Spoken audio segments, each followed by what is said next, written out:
maison bruxelloise et bicentenaire abritait autrefois le fourrage des chevaux. Elle a aujourd'hui une nouvelle vie. Elles font partie des quelques derniers secrets bien gardés de Bruxelles. Ces petites ruelles piétonnes, très discrètes et dont l'accès est parfois réservé aux seuls habitants. Mieux vaut ne pas oublier ces clés. Alors on se trouve rue de la Cigogne à Bruxelles. C'est la dernière rue piétonne du centre-ville de Bruxelles où il n'y a pas de commerce mais que des habitations. Toutes des petites maisons charmantes, une rue qui fait environ 2,20 m de large avec de beaux pavés qui sont d'époque. C'est une rue qui a environ 200 ans. En 200 ans, pas grand-chose n'a changé ici. On dirait que le temps s'est figé et on se prend à rêver de tourner un film d'époque. Tous les propriétaires de la rue ont vraiment voulu garder ce charme qu'il y avait à l'époque et ne pas changer, même en restaurant leur maison, mais ne pas changer ce cachet spécial qu'avait Bruxelles il y a encore 200 ans. La maison de Thomas servait au 19e siècle de garde-manger pour les chevaux. Et si de l'extérieur, elle ne semble disposer que d'un étage, c'est pourtant loin d'être le cas.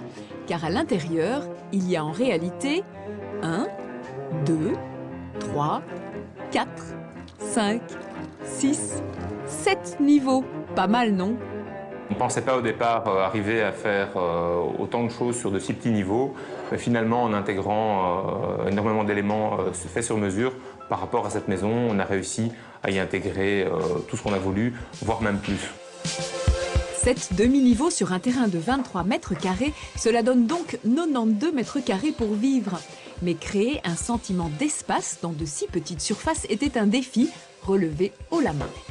Ce qui est très sympa, c'est justement avec ces niveaux, si on a vraiment envie de travailler l'un comme l'autre, on a la possibilité de s'isoler et de pouvoir travailler tranquillement. L'étonnante clarté des pièces à chaque niveau est obtenue par une série de dispositifs en cascade. Ils permettent à la lumière d'être relayée du haut vers le bas de la maison.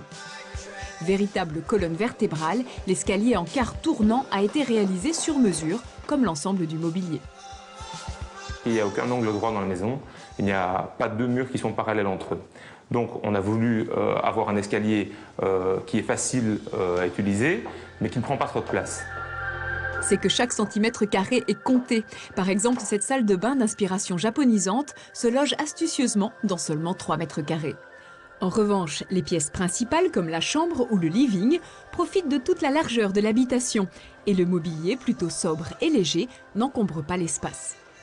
Sur le toit, enfin, un ancien pigeonnier a cédé la place à une petite terrasse urbaine. De quoi prendre un bon bol d'air et pas mal de hauteur.